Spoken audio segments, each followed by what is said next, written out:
No se preocupe. Gracias, licenciada. Gracias, no se preocupe, no tengan pena.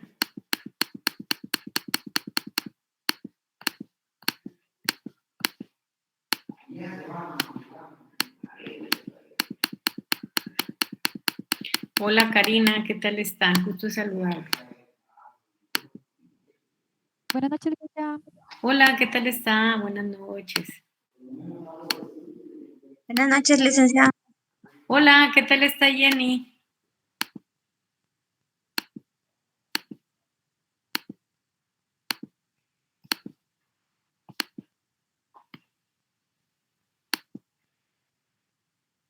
Buenas noches, licenciada. Hola, ¿qué tal está Ana Gabriela? Buenas noches.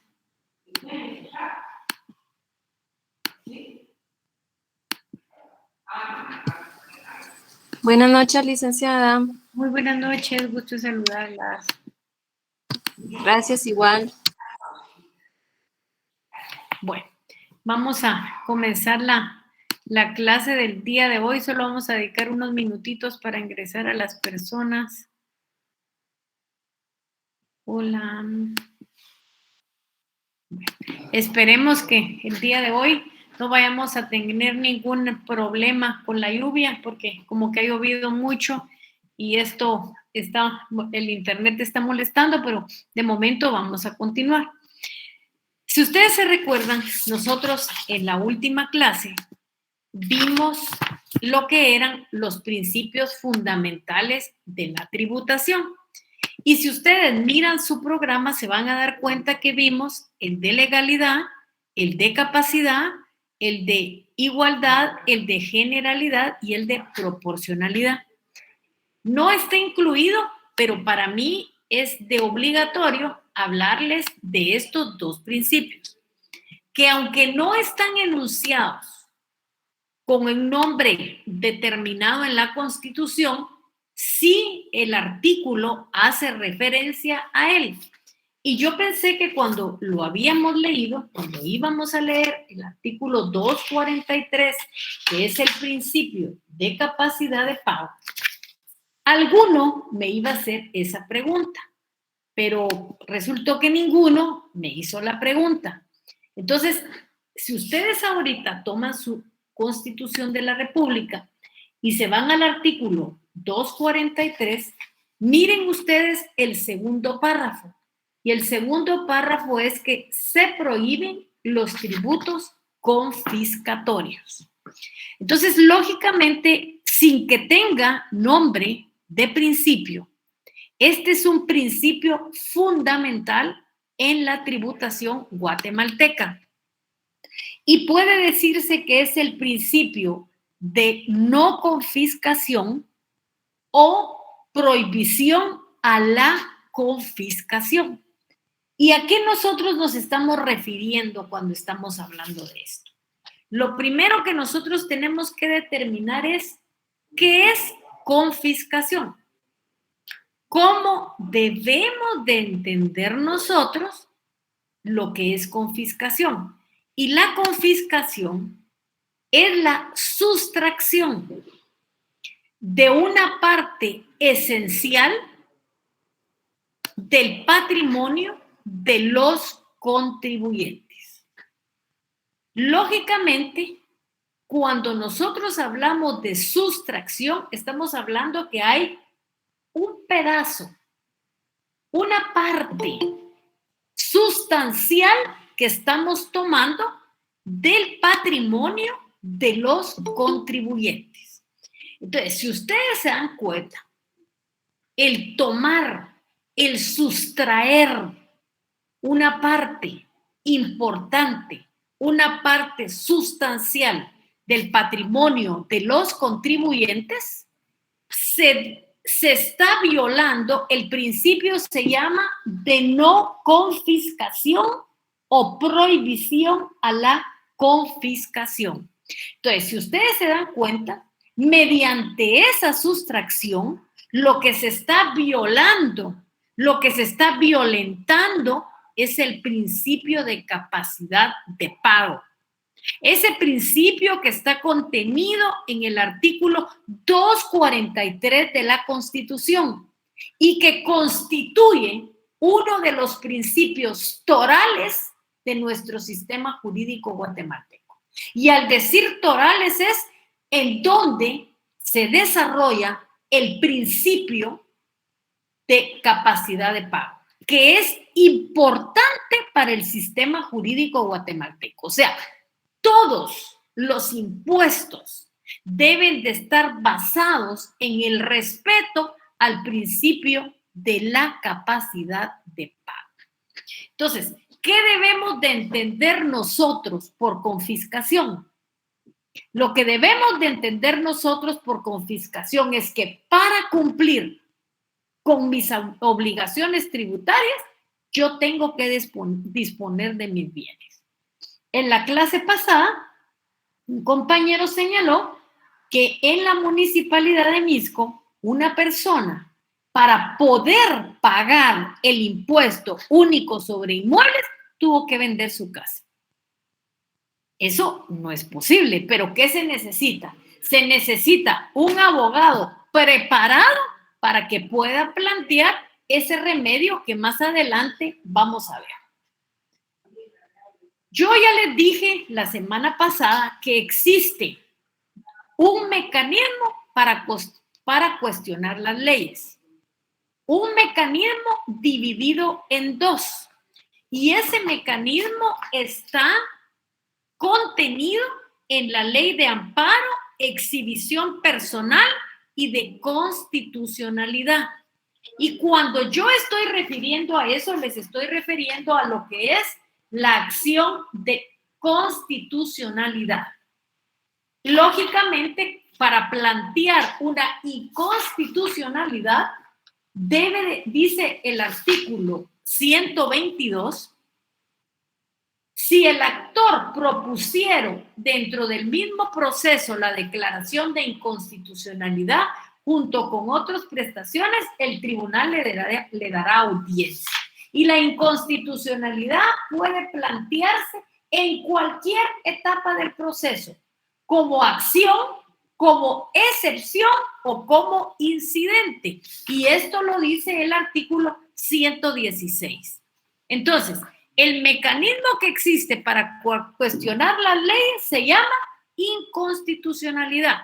Y hay de dos clases. Esa clase puede ser de carácter general o puede ser de carácter concreto y particular. Y para esto sí tenemos que tener bien claro el artículo 116 de la ley de amparo. Que esa inconstitucionalidad nosotros la podemos plantear de tres maneras. La podemos plantear como acción, la podemos plantear como excepción y la podemos plantear como incidente. En todo proceso, en cualquier competencia o jurisdicción, en cualquier instancia y en casación, hasta antes de dictarse sentencia. Pero ¿qué es importante y qué se necesita? Se necesita de un abogado que precisamente pueda hacer ese planteamiento. Se necesita de un abogado que no solamente copie la ley, sino logre establecer en esa inconstitucionalidad, me dicen el 116 de qué código, no es de ningún código, es de la ley de amparo. Entonces, ¿qué se necesita? El poder establecer ese choque que se da entre la ley constitucional y el choque que se da entre la norma ordinaria. Pero eso hay que explicarlo de manera correcta, no solamente copiarlo. Y yo les digo, mi paso por la sala contenciosa, uno lee las inconstitucionalidades y les digo con todo respeto que mal planteadas, porque lo que hacen es una copia de los principios, pero no ese choque que debe de establecerse en la ley constitucional y las leyes ordinarias. Entonces, lógicamente, ese es el camino que nosotros tenemos. ¿Y dónde debo de plantear yo la inconstitucionalidad? Desde el expediente administrativo. y esto es bien importante, dentro del expediente administrativo, si Zuli Galindo, perdone, levantó la mano Zuli Galindo, Zuli Galindo Garrido, perdón, levantó la mano. Disculpe, Lic. No sé, solito se le... Disculpe, Lic. No tenga pena. Entonces, lógicamente, como la confiscación es fáctica, debe probarse. Y por ende, es mucho más posible que prospere la inconstitucionalidad en caso concreto. Entonces, tenemos que tener bien claro, y lo que tenemos que tener bien claro es que la confiscación es fáctica. Y si es fáctica, lógicamente, tenemos mucha posibilidad que nuestra inconstitucionalidad en caso concreto prospere. ¿Y cuál es el momento en donde yo ya debo de mencionar esto? Yo lo debo de mencionar en el expediente administrativo de un contencioso. Debe comprenderse obligatoriamente que los impuestos no pueden ser confiscatorios. No es porque lo digo yo, no es porque lo diga una persona en particular, es porque así lo define nuestra norma constitucional. No es posible dejar a una persona sin poder adquisitivo para vivir por pagar un impuesto. Pero esto se debe de probar. ¿Por qué? Porque la inconstitucionalidad tiene un origen fáctico. En este principio, lo que se supone es un límite extremo que se origina del derecho de propiedad. Ese derecho de propiedad cuya finalidad es impedir una posible conducta patológica que atentará contra el principio de capacidad de pago. Por eso ustedes miran que la no confiscación, no aparece como un principio enunciado en la Constitución. Pero ¿cómo aparece? Aparece dentro del principio de capacidad de pago y lo tenemos en el segundo párrafo del principio de capacidad de pago. Lógicamente, para entender esto, nosotros tenemos que entender cómo es que nuestra legislación habla de la propiedad. Y en el artículo 39 dice propiedad privada. Se garantiza la propiedad privada como un derecho inherente a la persona humana. Toda persona puede disponer libremente de sus bienes de acuerdo a la ley. Entonces, por eso quiere decir, no es posible que yo vaya a perder un inmueble para pagar el impuesto. Pero ¿qué fue lo que tuvo aquí malo esa pobre señora? El abogado, porque nunca se le ocurrió plantear una inconstitucionalidad, porque definitivamente no había leído que los impuestos no pueden ser confiscatorios. Y cuando hablan de esa confiscatoriedad, lo que están limitando es el principio de propiedad que está garantizado en nuestra Constitución de la República. Por eso es importante que el abogado esté bien preparado y pueda precisamente pelear en ese tipo de situaciones. Luego está el artículo 41 de nuestra Constitución. El artículo 41 de nuestra Constitución dice, por causa de actividad o delito político no puede limitarse el derecho a propiedad alguna. Se prohíbe la confiscación de bienes y la imposición de multas confiscatorias. Las multas en ningún caso pueden exceder del valor del impuesto omitido. Pero lógicamente, como es fáctico, hay que pelearlo. Y esos son los elementos. Ahora, yo me imagino que ustedes se hacen la pregunta, ¿cuál es la diferencia entre la no confiscación y la capacidad contributiva? O la capacidad de pago. Porque si ustedes se recuerdan, nuestra Constitución la denomina, nuestra Constitución la denomina capacidad de pago. Y esto, lógicamente, es bien importante. Esa capacidad de pago o esa capacidad contributiva, si la podemos referir de forma más genérica. ¿Por qué? Porque tenemos que medir la riqueza de una persona. Pero en la confiscación, lo que debe de demostrarse es que la naturaleza del impuesto implica que los sujetos tienen que disponer de sus bienes para poder pagar el impuesto. Yo he visto en casos concretos, en estas inconstitucionalidades, que cuando se plantea mucho es en la ley del impuesto único sobre inmuebles, en el caso de que las personas sea el único bien que tengan, sean jubiladas o no tengan ninguna jubilación y tienen que pagar antes de comer el impuesto. Pero lógicamente, les vuelvo a repetir, esto hay que probarlo y hay que pelearlo. ¿Y en dónde se pelea? A través de un expediente contencioso administrativo. Y el otro aspecto que es fundamental y que en este aspecto tributario lo tenemos que tener bien claro y examinarlo es que la norma que se aplique al ajuste debe de estar vigente en el momento del ajuste. Nosotros aquí no podemos estar aplicando leyes derogadas. Aquí tenemos que revisar y esto es el principio de ultraactividad. La norma por la cual nos están cobrando el impuesto debe de estar vigente en el momento del ajuste. Eso lo tenemos que tener nosotros clarísimo. No sé si tienen alguna duda, alguna pregunta. Sí, aquí Zuli Galindo y Carlos de León. Los escucho. Licenciada, buenas noches.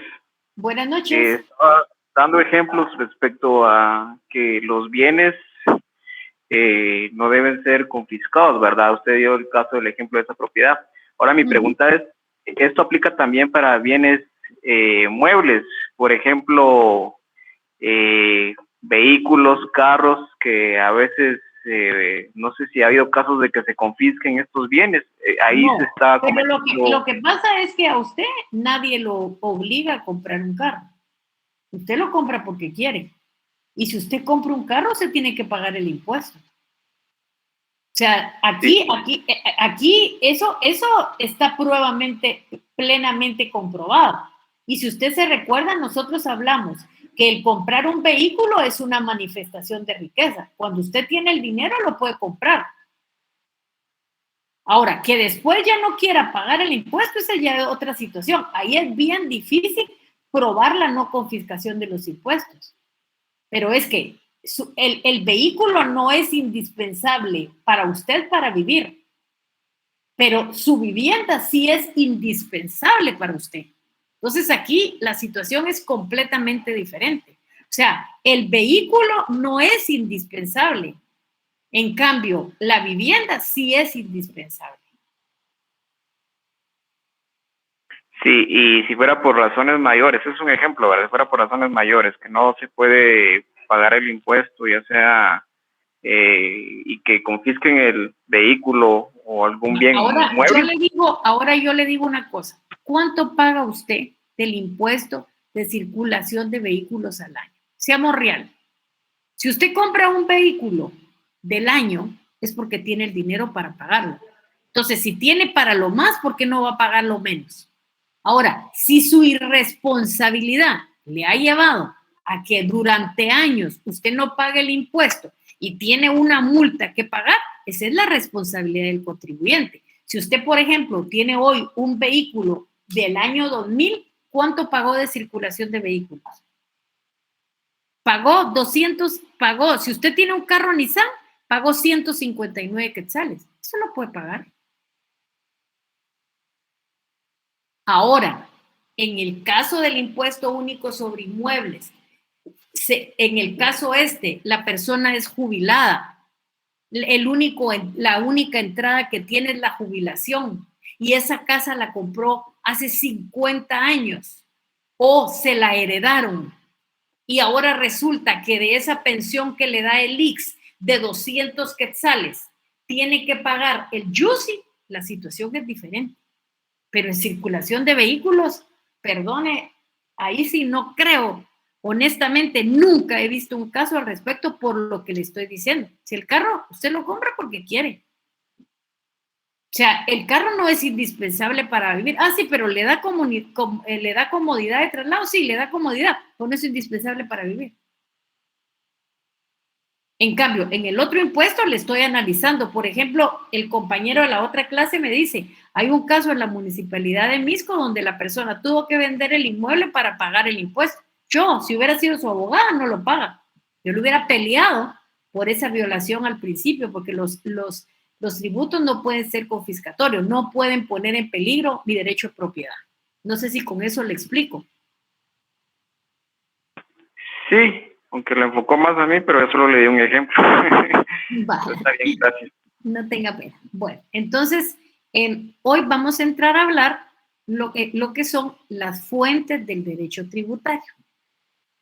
Y si ustedes toman su código tributario, que yo les he pedido que lo comiencen a leer ya, me imagino que ya encontraron lo que son las fuentes.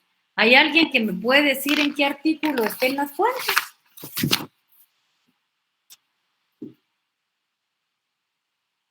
Eso quiere decir que no han comenzado a leer. Está en el artículo 2. Y en el artículo 2 dice las fuentes de ordenamiento jurídico tributario y en orden de jerarquía son las disposiciones constitucionales, las leyes, los tratados y las convenciones internacionales que tengan fuerza de ley y los reglamentos que por acuerdo gubernativo dicte el organismo ejecutivo. Si ustedes se recuerdan, ya el artículo 239 de la Constitución, en el principio de legalidad, nos dice que van a regular los reglamentos. ¿Y qué es lo que van a regular los reglamentos en el 239? Dice, las disposiciones reglamentarias no pueden modificar dichas bases y se concretarán a normar lo relativo al cobro administrativo del tributo y establecer los procedimientos que faciliten su recaudación. Eso ya nos dice sobre qué van a versar los reglamentos en materia tributaria. Entonces, leyendo el artículo 2 de la Constitución, desde el punto de vista general, nosotros podemos decir que fuente es el origen, es el nacimiento, es el principio de algo. Si hablamos de fuente en sentido general. Pero si nosotros hablamos de fuente en derecho tributario, ¿de qué estamos hablando? Estamos hablando de los medios generadores de normas jurídicas. Estamos hablando de la forma de cómo se crean las normas jurídicas. Aun cuando todos los tratadistas coinciden en considerar que las fuentes formales del derecho pueden ser la ley, la costumbre, los usos, la jurisprudencia y la doctrina, tratándose de derecho tributario, esto no es cierto. ¿Y por qué no es cierto? Porque nosotros vemos la diferencia a las fuentes que están señaladas en el Código Tributario, que están generalmente en el artículo 2 del Código Tributario y que dice, son fuentes del derecho, son fuentes de ordenamiento jurídico tributario y en orden de jerarquía, las disposiciones constitucionales, las leyes, los tratados y las convenciones internacionales que tengan fuerza de ley. Los reglamentos que por acuerdo gubernativo dicte el Ejecutivo. Si ustedes se dan cuenta, lo que yo les estoy diciendo tiene realidad. ¿Por qué? ¿Por qué tiene realidad? Porque ahí no está ni la jurisprudencia, ni los usos, ni la costumbre, ni la doctrina. Está claramente establecido cuáles son las fuentes del derecho y esas son las que nosotros tenemos que aplicar. La importancia que cada una de esas fuentes puede tener está precisamente en las causas que lo generan. Aun cuando en la materia que nos ocupa hay fuentes que cobran un significado relevante, hay una que para nosotros es importantísima y es la primera que aparece en el artículo 2 del Código Tributario. Si ustedes lean la primera línea, dice, son fuentes de ordenamiento jurídico y en orden de jerarquía. Y la primera que aparece es las disposiciones constitucionales. Entonces, quiere decir que para nosotros, en esa norma, en esa importancia de la norma jurídica, lo que tenemos básicamente son las normas constitucionales, que en nuestro Código Tributario se denominan disposiciones constitucionales. Si ustedes se recuerdan y nos regresamos a la doctrina, se recuerdan que en aquella clasificación tradicional de las fuentes del derecho, porque estos son fuentes de derecho tributario, pero cuando nosotros hablamos de fuente en general y nos vamos al libro más tradicional que hay, que es García Maínez, nosotros nos encontramos que las fuentes pueden ser de 3 tipos. ¿Cuáles son esos tipos? Pueden ser formales, pueden ser reales y pueden ser históricas. Si nosotros lo vemos así, fuerte, así, digamos, a profundidad, podemos decir que las fuentes formales son los procesos de creación de las normas. Las fuentes reales, los factores y elementos que determinan el contenido de la norma. Y las fuentes históricas son los documentos que encierran el texto de una ley o un conjunto de leyes. Lo anterior nos hace llegar a una conclusión. Nos hace inferir ciertas cosas. ¿Y cuáles son esas situaciones? Que el derecho tributario constituye el modo de creación de normas jurídicas. ¿Qué quiere decir? Que las normas de derecho tributario son normas formales dentro de esa clasificación general de las normas del derecho. Y aquí nosotros vamos a seguir la corriente de lo que indica Catalina García Vizcaíno. Catalina García Vizcaíno, si ustedes se recuerdan, es una profesora titular de la Universidad Nacional de Uruguay que ha estudiado estos temas muy sencillamente. Y ella dice que las fuentes del derecho tributario son medios generadores de normas jurídicas.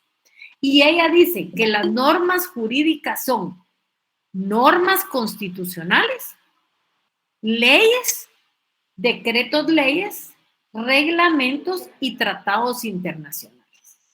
Si nosotros esa clasificación la comparamos con el artículo 2 del Código Tributario, nos vamos a dar cuenta que aquí la primera para nosotros son disposiciones constitucionales, lo que ella le llama normas constitucionales. ¿Estamos bien? Solo que nosotros no lo hemos llamado como normas, sino en nuestro Código Tributario aparece como disposiciones.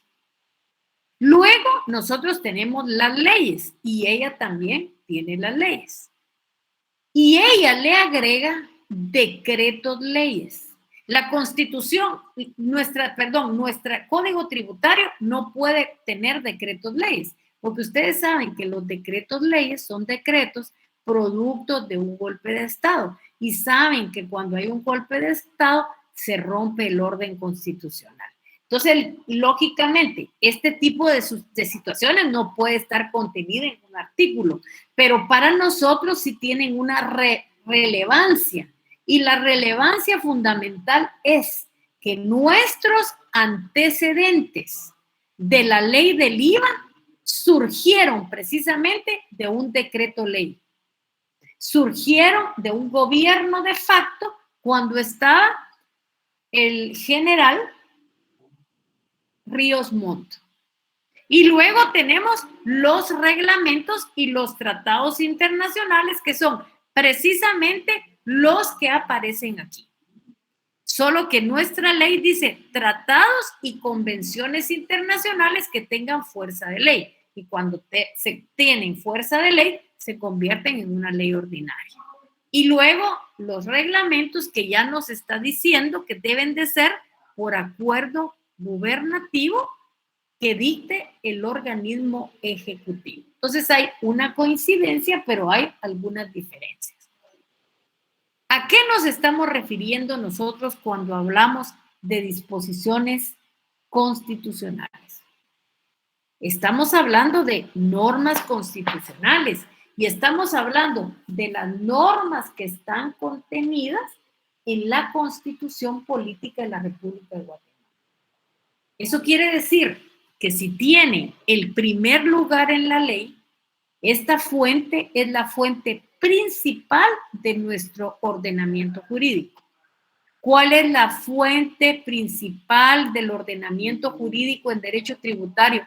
La Constitución Política de la República de Guatemala, a la cual debe reconocérsele el valor de norma jurídica en sentido propio. Eso quiere decir que nuestra Constitución es una norma suprema, es una norma que está en el primer lugar de todas las normas y que condiciona los modos de creación de otras fuentes del derecho tributario. O sea, yo les dije a ustedes que no hay derecho que esté basado más en la Constitución que el derecho tributario, al igual que el derecho penal.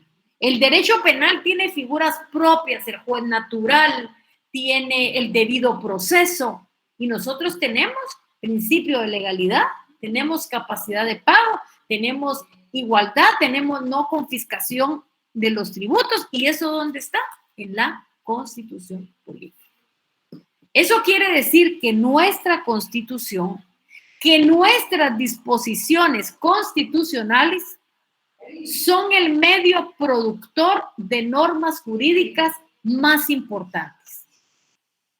Porque si las leyes no se adaptan a lo señalado en la Constitución, esto da origen al planteamiento de inconstitucionalidades, que pueden ser inconstitucionalidades tanto parciales como totales. Si es parcial, yo la voy a plantear dentro del procedimiento contencioso tributario, pero si es total, la tengo que ir a plantear en la Corte de Constitucionalidad, porque yo quiera no, porque hay otra norma de rango constitucional que es la Ley de Amparo, Exhibición Personal e Inconstitucionalidad. Eso quiere decir que nosotros en nuestra Carta Magna encontramos principios fundamentales y generales de la actividad financiera del Estado.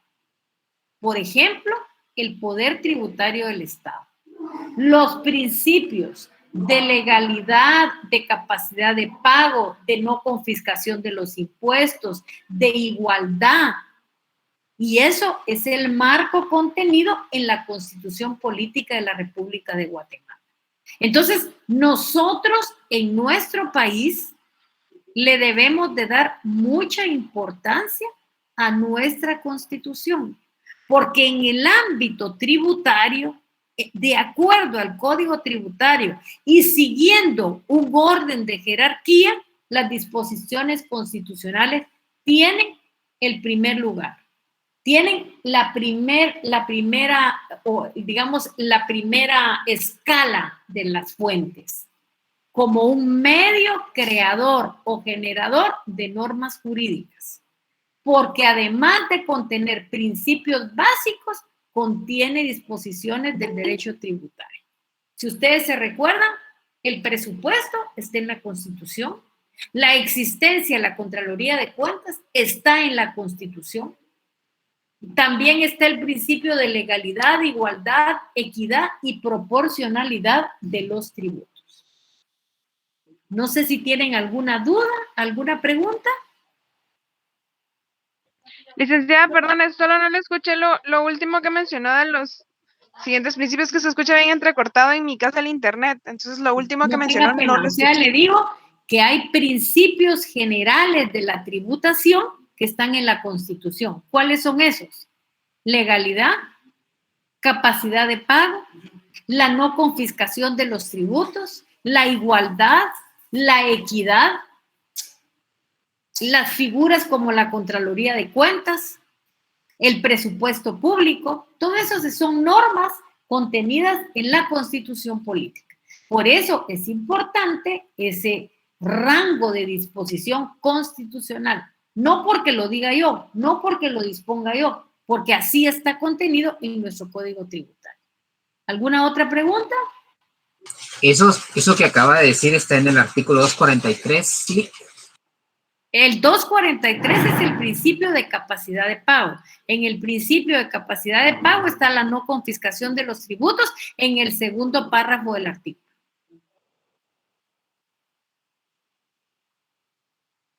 No sé si tienen alguna otra pregunta. ¿No tienen más preguntas? Les rogaría, por favor, lean el artículo 2 del Código Tributario, porque el Código Tributario es el que nos va a ir sirviendo para ir desarrollando cada uno de los puntos. Si ya no hay ninguna duda, ninguna pregunta, nos quedamos aquí por hoy. Pasen feliz noche, buen fin de semana, que Dios los bendiga y cuídense, por favor.